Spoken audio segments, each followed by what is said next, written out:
Det kan göra så istället.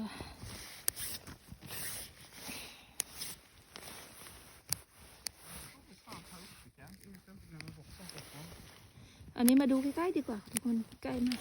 สวย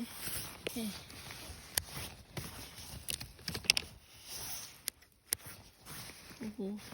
ไงดีทำไงดีล่ะแข็งโป๊กโดนก็ไม่ได้ดูตัดก็หักเห็ดอย่างเงี้ย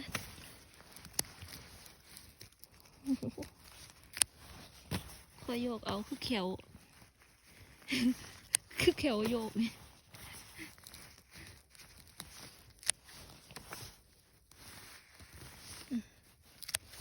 ได้มาตรงนี้ทุกคนดีครับป่าโล่งได้ตัดไปตรงไหนก็มีแต่พรานเต็ม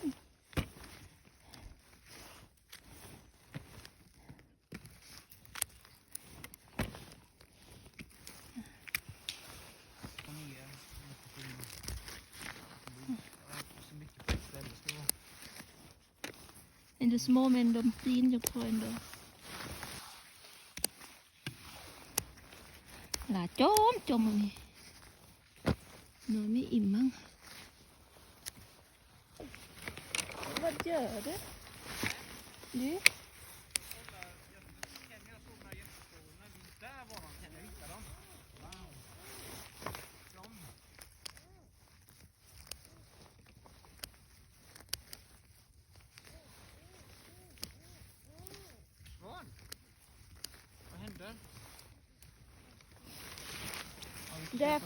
Därför du vill inte åka i Uddevalla. För vad? Hockey. Nej, hinner hemma ändå. Det var inte förrän efter 6.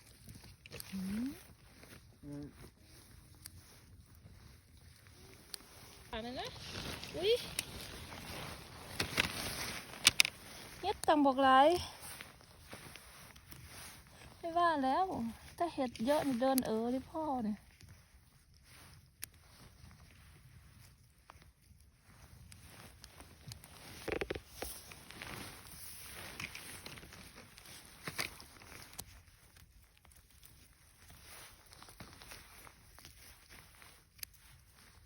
นี่อย่างเงี้ยป๊าเขาไม่เอา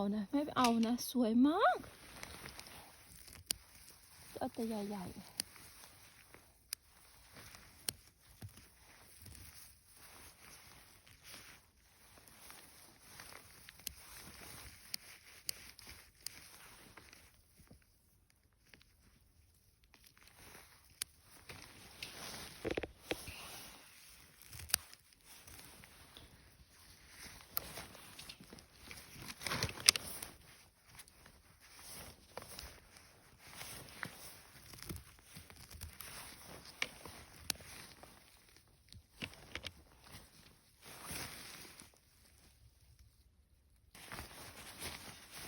แห้งๆนะนี่แห้ง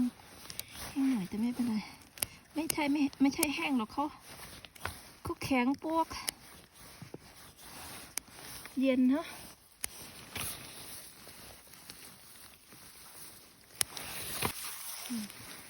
ถือตำเนี่ยเอาแบบนี้นะทุกคนโอ้ยสิบได้เลยพี่น้องเอ้ย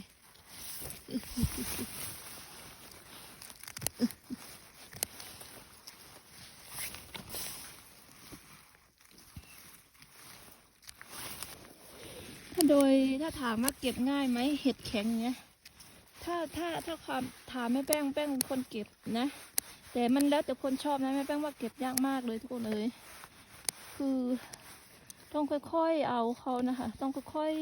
ๆจับมันแตกมันหักง่ายเห็นปะยังไม่โดนก็แบบกรอบ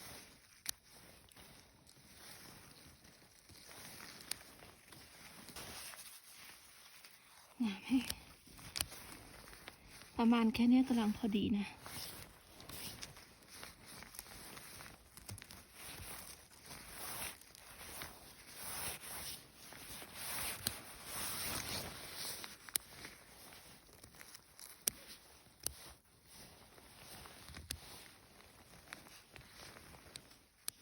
นู่น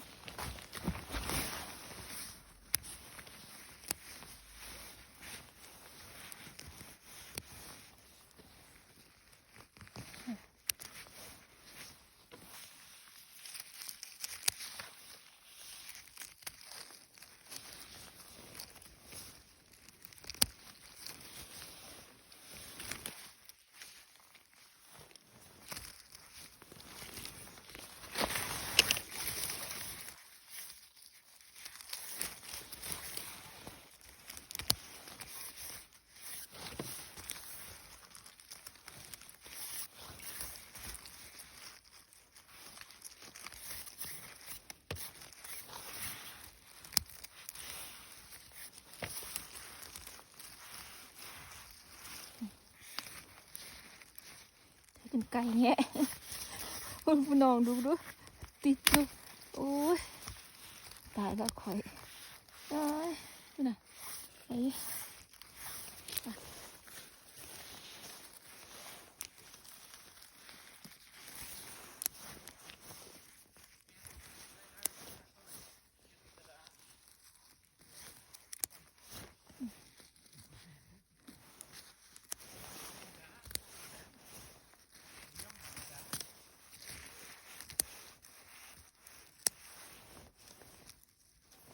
Och här var mycket sandkant, ser du? Du kan göra det här.